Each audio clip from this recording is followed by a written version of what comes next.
Hi there guys, Kate back here, welcome to my channel. And today we're visiting Lucerne. Lucerne is the city in central Switzerland, the largest city in this area, in a German-speaking portion of the country. Lucerne has a population of 82,000 people, and it is a center of economics, transportation and culture in this region. Lucerne is considered one of the most beautiful cities in Switzerland. And given that Switzerland is in turn considered one of the most beautiful countries in the world, then we can probably safely assume that Lucerne is one of the most beautiful cities in the world. So before we start our journey, I wanted to ask you, what would you expect from the best city in the world? What would you want to have in a city to make it the best one? Feel free to put your ideas down in the comments below. So probably, again, that's what I'm thinking. Lakes, some body of water, right? Canals, bridges, architecture, swans. I like swans. I saw swans in there. Mountains, for sure. High standards of living, safety, good climate, all of that, certainly.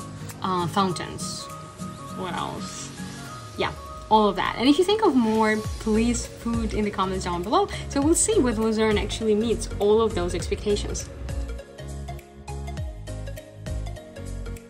Spoiler alert, Lucerne will meet all of your expectations and more. So according to the legend, the city started with an angel, showing the way to settlers to the place to build a chapel in Lucerne. Given how well the city has been doing ever since, I'm wondering if the angel has actually stayed here. So Lucerne is absolutely stunning, owing to its location on shores of Lake Lucerne and right by the river of Reuss.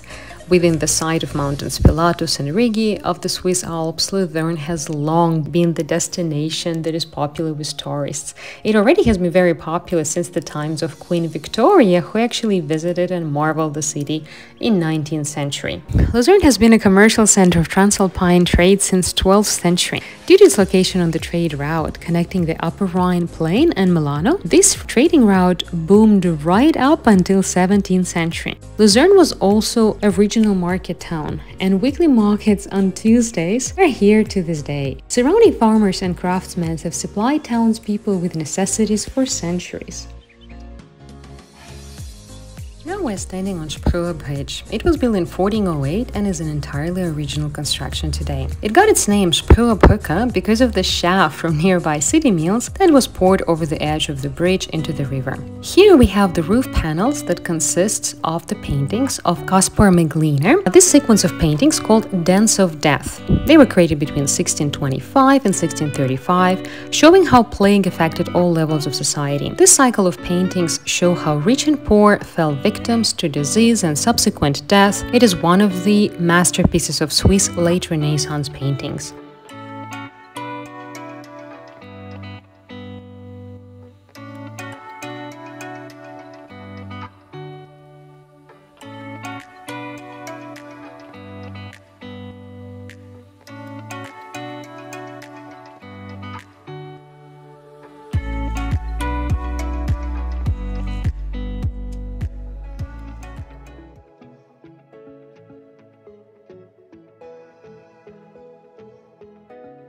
The famous festival Lucerne Fastnacht, based on religious Catholic background. It starts every year towards the end of the winter on Thursday. Fastnacht Carnival is an outdoor party where chaos and merriness reign supreme, nothing appears normal, strange characters in fantastic masks, costumes make their way through the city with music, singing, dancing, saying goodbye to the winter. Lucerne was the fourth state to join Old Swiss Confederacy. A quick reminder, most of the places in Europe were not united, but rather were independent city-states. Why Lucerne joined the Confederacy was basically due to the necessity to defend itself from greedy neighboring empires. The founding fathers of Switzerland, the founding cantons, founded the old Confederacy in 1291, and the founding cantons were Uri, Schweiz and Unterwalden. Together, they fought many wars, and they fought fiercely and bravely, eventually earning themselves a reputation for truly amazing fighters. At that time, Europe was moving more towards missionaries, and Switzerland was the best place to go to. So having Swiss troops in your army could actually mean the difference between the victory and the defeat.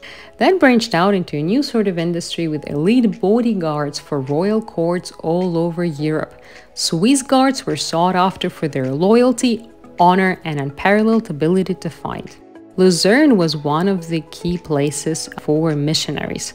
Young men from Lucerne fought in Spain, France, and other powers of the day. So the dying lion of Lucerne, protecting coat of arms of French king, a 10-meter-long sculpture, was created to commemorate the fall of Swiss guardsmen who died during the French Revolution in 1792, protecting the king. By far, it's the most touching of 19th century sites. It was created by Lucas Ahorn in 1820. Mark Twain famously exclaimed that this is the saddest and most moving piece of rock in the world. So the story went this way. King actually escaped from the palace but ordered the troops, meaning the Swiss guards, not to fire on the rioters, condemning them to certain death.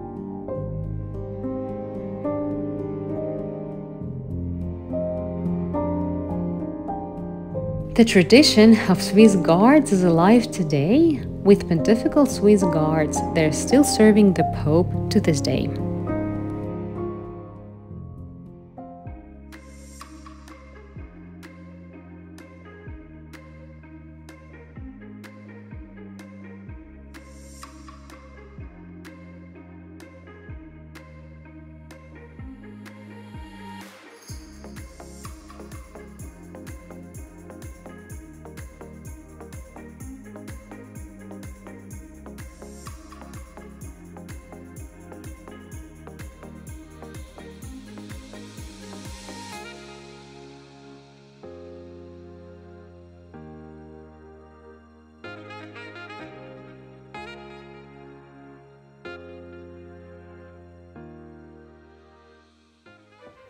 Now we made our way to Church of Saint Leo de Gaulle. It is a Roman Catholic church that was built between 1633 and 1639. It was built on the foundations of the Roman Basilica, which had burned down earlier. This church was one of the few built north of Alps during the 30 Years' War and is one of the largest and most impressive churches of the German late Renaissance period.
So from here we can marvel at the Lucerne's very own mountain Pilatus.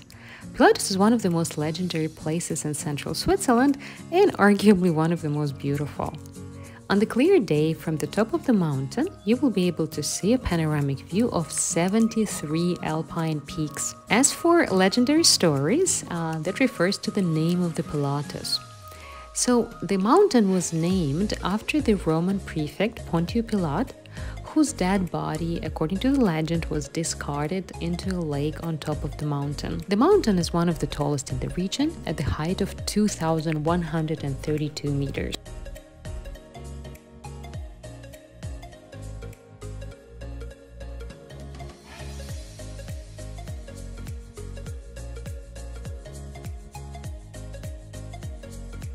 From 1830 onwards, Lucerne had officially become a famous tourist destination.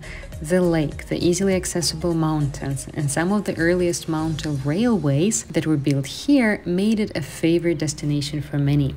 Most of the grand hotels and other tourist attractions were built here towards the end of 19th century.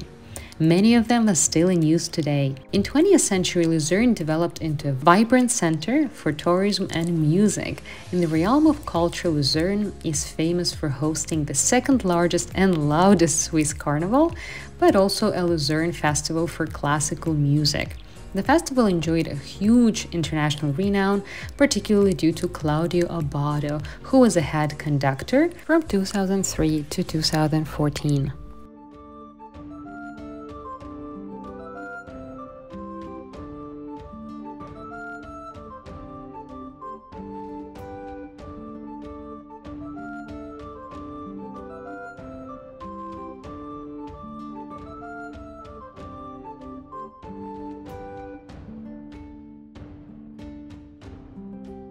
And now to the Chapel Bridge. Chapel Bridge, complete with gable paintings, is unquestionably a centerpiece of Lucerne's townscape and is considered one of the oldest covered wooden bridges in Europe. It was built in 1332 and was originally a part of the city fortification. The pictorial panels, which were incorporated here in 17th century, contain the scenes from Swiss history, including the biographies of Lucerne's patron saints, Saint Leo de Gaulle and Saint Maurice. The bridge runs from New Town on the southern bank of the River Royce to the medieval Old Town, zigzagging, and passes an impressive water tower. Water tower is particularly interesting.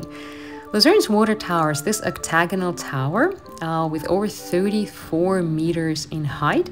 It was built around 1300s as a part of the city wall. Interestingly enough, it was used for all sorts of purposes, including an archive, a treasury, a prison, a torture chamber, and today in the middle floor it is a home to headquarters of Lucerne Artillery Association.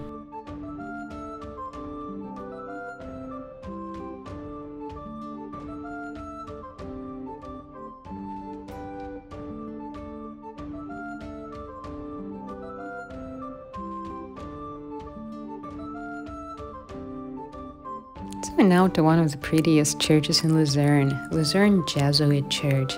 It's a Catholic church and is considered the first large Baroque church built in Switzerland north of the Alps. The Jesuit church, dating from 17th century, it was consecrated in 1677, and today its twin towers are an integral part of the city landscape.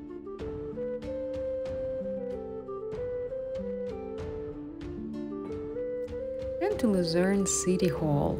It was built between 1602 and 1606 by Anton Isman in Italian Renaissance style.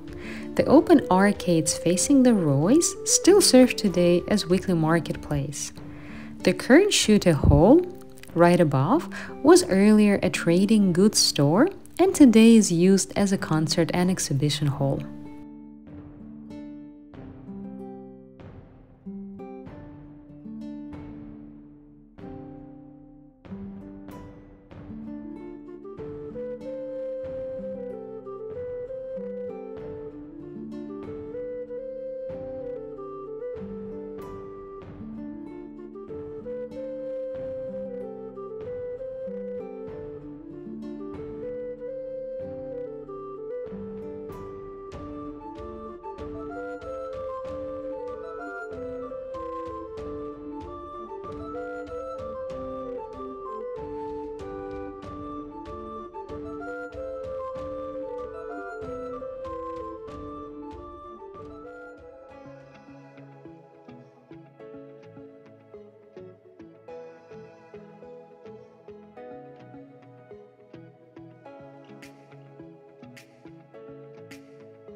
I would particularly recommend a stroll in the evening in Lucerne. In the evening, city opens up in a completely different light, and it's even more charming than during the daytime, I think. So I would highly recommend it.